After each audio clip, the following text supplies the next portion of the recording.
अगर दुनिया में कोई बेशकीमती हीरा है तो वो है कोहिनूर। भारत का गौरव कहे जाने वाला कोहिनूर हीरा पिछले 165 सालों से ब्रिटेन की महारानी के ताज की शोभा बढ़ा रहा है।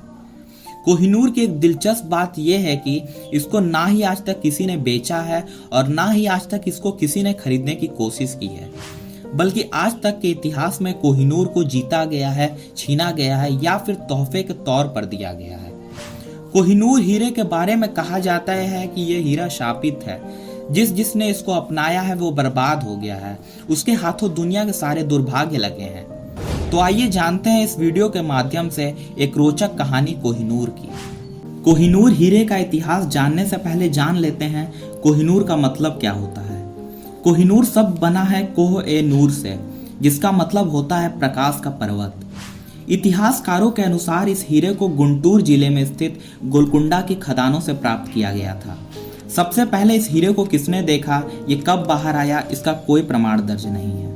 ऐतिहासिक जानकारी के अनुसार इस हीरे का जिक्र 1526 में सबसे पहले बाबर की आत्मकथा बाबरनामा से मिलता है, जिसमें बाबर ने लिखा है कि हुमायूं ने पानीपत की लड़ाई में सुल्तान इब्राहिम लोदी को हराकर आगरा के किले की सारी दौलत पर अपना कब्जा ले लिया और फिर ग्वालियर के राजा ने हुमायूं को एक बहुत बड़ा हीरा दिया और फिर उस हीरे को हुमायूं ने अपने पिता बाबर को दे दिया और वो हीरा था कोहिनूर का हीरा।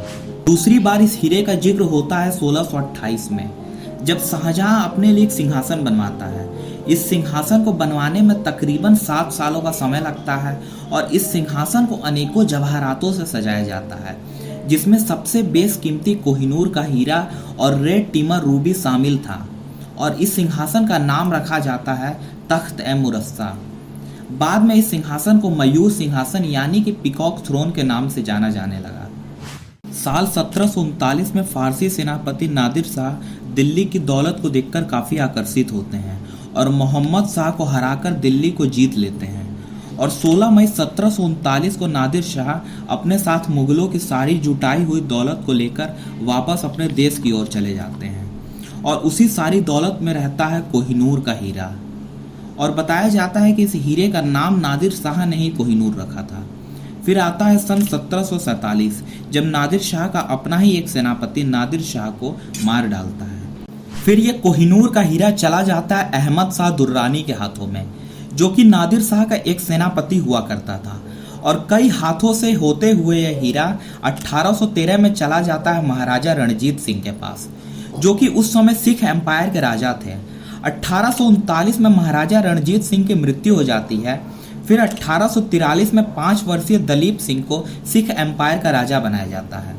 दूसरी तरफ 1849 में दूसरे एंग्लो सिख युद्ध में अंग्रेजों की जीत होने के बाद सिख एम्पायर और कोहिनूर हीरे पर पूरी तरह से अंग्रेजों का कब्जा हो जाता है और ईस्ट इंडिया कंपनी ये नहीं चाहती थी कि फिर से सिख एम्पायर का उदय हो, इसलिए महाराजा दलीप सिंह को उनकी मां से अलग करके उनको लंदन भेज दिया जाता है और उनकी मां को जेल में डाल दिया जाता है। और दूसरी तरफ लॉर्ड डलहौजी द्वारा भेजा गया कोहिनूर हीरा बन जाता है क्वीन विक्टोरिया का। इस हीरे से जुड़ी एक कहावत है कि जो भी इस हीरे का मालिक बनेगा वो पूरी दुनिया का मालिक होगा, लेकिन दुनिया के सारे दुर्भाग्य भी उसी के हाथ लगेंगे। इस हीरे का सही उत्तराधिकारी केवल भगवान या फिर कोई औरत ही हो सकती है। अगर वर्तमान में देखा जाए तो यह हीरा टावर ऑफ लंदन के ज्वेल हाउस में रखा गया है। तो ये थी एक रोचक कहानी कोहिनूर हीरे की। अगर वीडियो पसंद आया हो तो लाइक, शेयर और सब्सक्राइब कर दें।